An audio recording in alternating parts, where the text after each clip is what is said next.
Bismillahirrahmanirrahim. Assalamualaikum warahmatullahi wabarakatuh. Alhamdulillahirabbil alamin. Wassalatu wassalamu ala asyrafil anbiya'i wal mursalin wa ala alihi wa sahbihi ajma'in fi kulli lamhatin wa nafasin adada ma wasi'ahu ilmullah. Rabbi zidna ilma warzuqna fahman. Allahumma aftah alaina futuhal arifin. Kali ini kita akan membahas tentang merawat semesta perspektif kenusantaraan.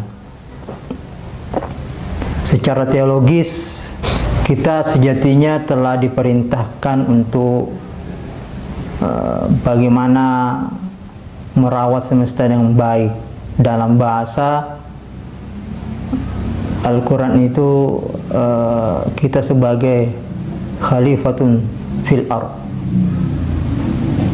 Dalam kerangka itu, kalau kita lihat kembali sejarah Islamisasi Nusantara, kalau kita melihat sejarah Islamisasi dari para ulama-ulama kita, itu ada dua hal yang beliau bangun, ada dua hal yang beliau tanamkan, ada dua hal yang para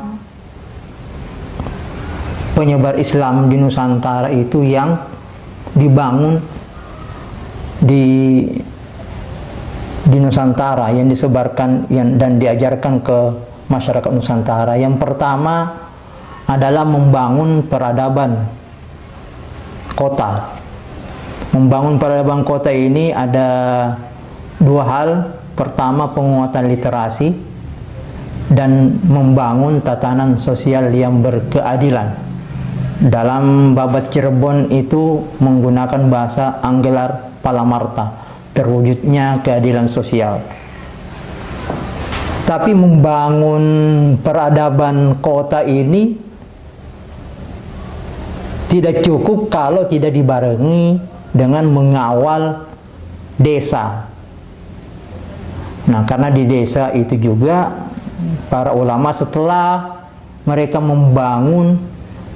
ulama-ulama kita membangun peradaban kota melalui pesisir, mereka ikut menguatkan desa juga dengan penguatan literasi.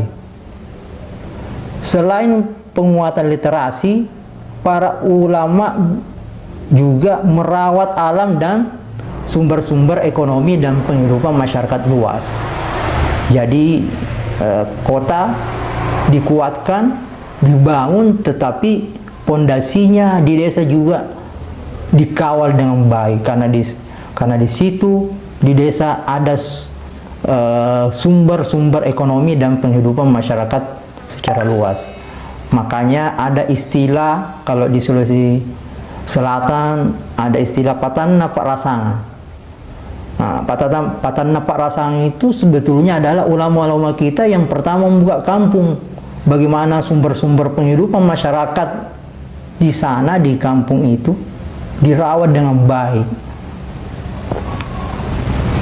Nah, dua hal ini yang biasa kita dengarkan dari para dai kita,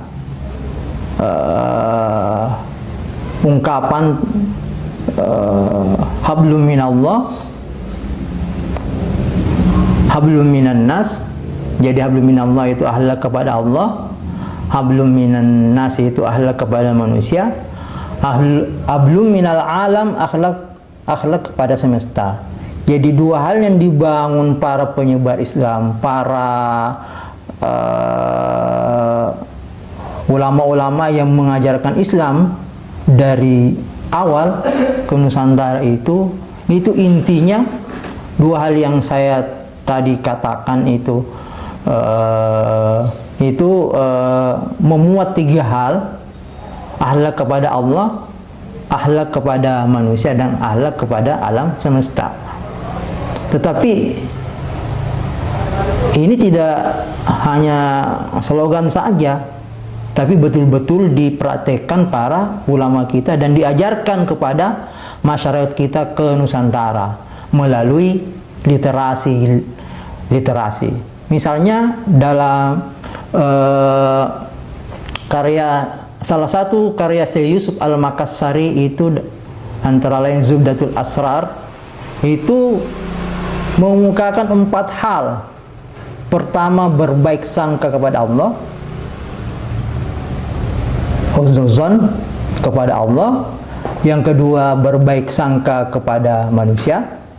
Yang ketiga, punya kepedulian terhadap sekitar.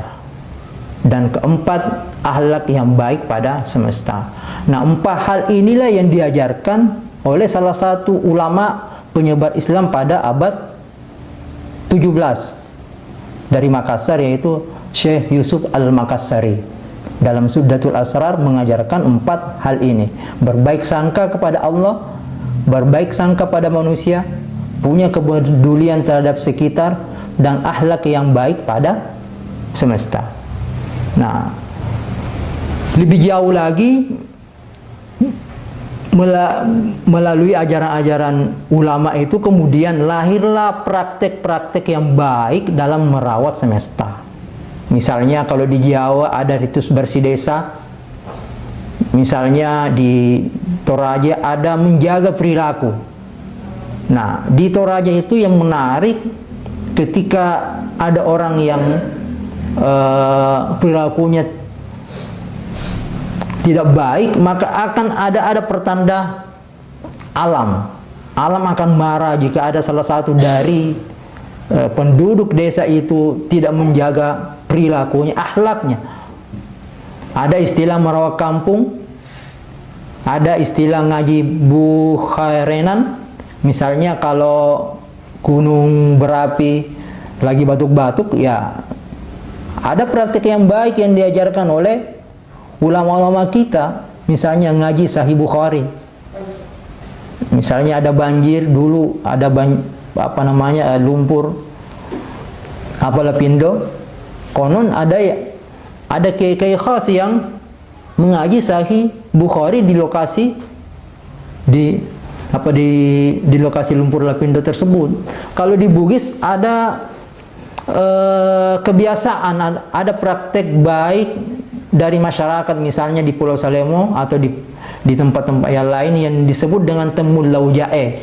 Temul Laujae itu adalah sebetulnya tradisi khas dari tarekat Naqsabandiyah, Khatmul Khawajakan itu istilahnya. Tapi kemudian ini menjadi praktek lokal masyarakat-masyarakat di Sulawesi Selatan, khususnya mereka yang berada di pulau-pulau atau di kampung-kampung nelayan. Ketika mereka panen ikan, mereka mengadakan apa yang disebut dengan Temul Laujae. Mau pergi berlayar, mereka mengadakan tradisi Temul Laujae. Temul Laujae itu adalah syukuran. Dan kalau di Salemo, khususnya di Pulau Salemo di Pangkep itu perayaannya itu di tengah laut itu. Mulai Isya sampai dini hari situ semua masyarakat turun ke sana bersyukur, mengadakan syukuran di sana, makan bersama, berdoa bersama. Nah, ini praktek-praktek yang baik yang sudah lama diajarkan turun-temurun oleh ulama-ulama kita kepada masyarakat kita di Nusantara. Nah, tetapi mungkin praktek-praktek ini sudah jarang dilakukan, sudah jarang kita dengar. Nah, kenapa terjadi kerusakan alam? Itu diawali dari perspektif alam dipandang sebagai sesuatu yang sifatnya ekonomis. Nah, karena alam dipandang sebagai sesuatu yang sifatnya ekonomis, maka kemudian ada manusia-manusia yang secara rakus mengeksploitasi alam itu. Berbeda dengan ulama-ulama kita, setelah memperkuat kota, kemudian memperkuat desa dalam kerangka merawat alam dan sumber-sumber ekonomi dan penghidupan masyarakat secara luas. Misalnya dalam Lontarak bilang Goa itu bagaimana kemudian para raja, para ulama membangun pengairan dalam rangka kebun-kebun, sawah-sawah penduduk itu bisa subur. Demikian, semoga bermanfaat. Wallahul muwaffiq ila aqwamit thariq. Assalamualaikum warahmatullahi wabarakatuh.